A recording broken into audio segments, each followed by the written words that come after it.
I was able to raise a lot of money through the Wolf of Wall Street. My buddies, I grew up with them, and they said, "Look, we can raise you like, we'll get you like 600 grand, and then we'll raise you $9 million bucks." And I was like, "What?" I never had more than $20,000 bankroll. Yeah. Okay. And so that's how it began. And then so I was able to take the money and actually build a company. I had built a business. Of course, I got in trouble with those guys. All of that sounds legal and legit so far. Well, what wasn't legit, it was legit. Everything with Steve Madden was legit. But what I was doing, I was involved in their other deals, on the inside of their other deals. And that's what I got in trouble for. And that's what was not legit.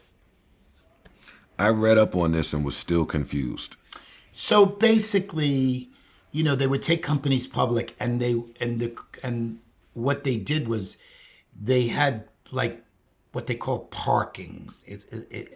Like they would have prearranged sales with me. Like they would take a company, let's say public at 4, and I would promise to buy the stock from them at 6, and then I would sell it back to them at 8, and that was part of the sort of pyramid scheme. So I was definitely guilty and part of it. But when did you first learn that there was something fishy going on?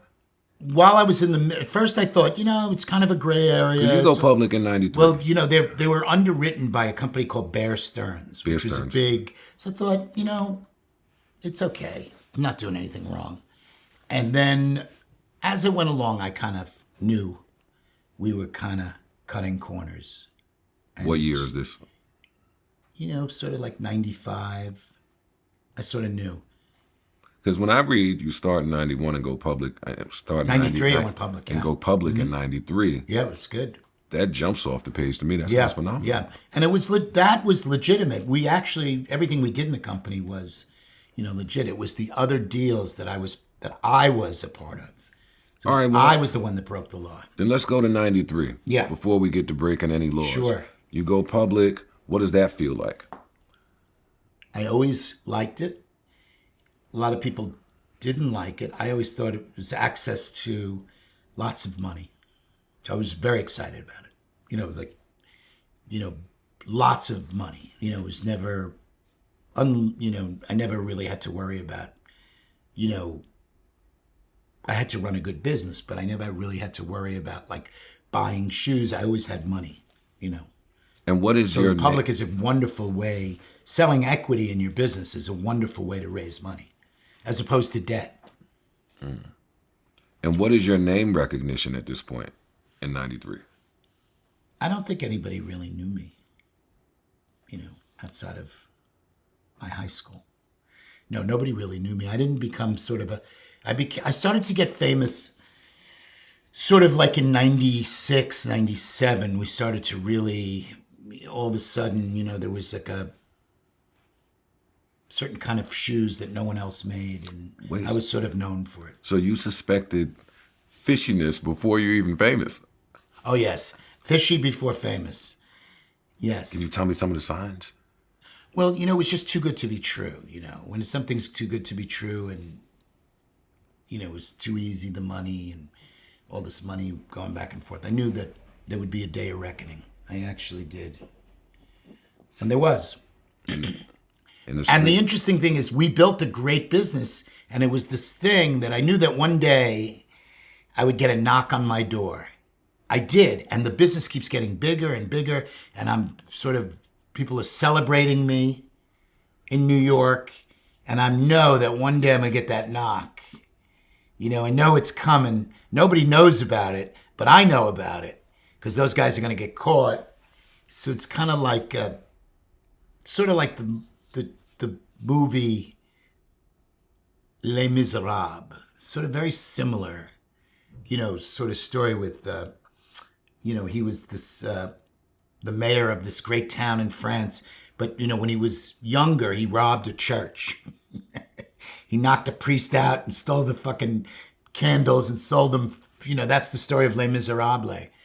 And Jean Valjean, was his name? I think it was Jean Valjean. Maybe it wasn't. I always loved the story.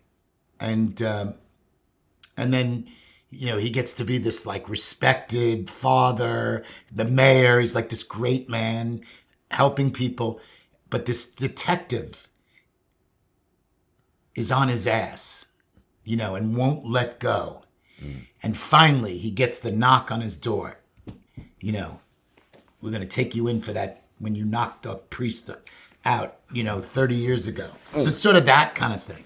Maybe I'm slow here. Yeah, okay. If my man comes to me and says, this is what we're going to do, and then, or this is what I'm going to do with you, and then it pops off, it starts working, and then I later found out that he did some bullshit, why is that on me? Well, because I was involved.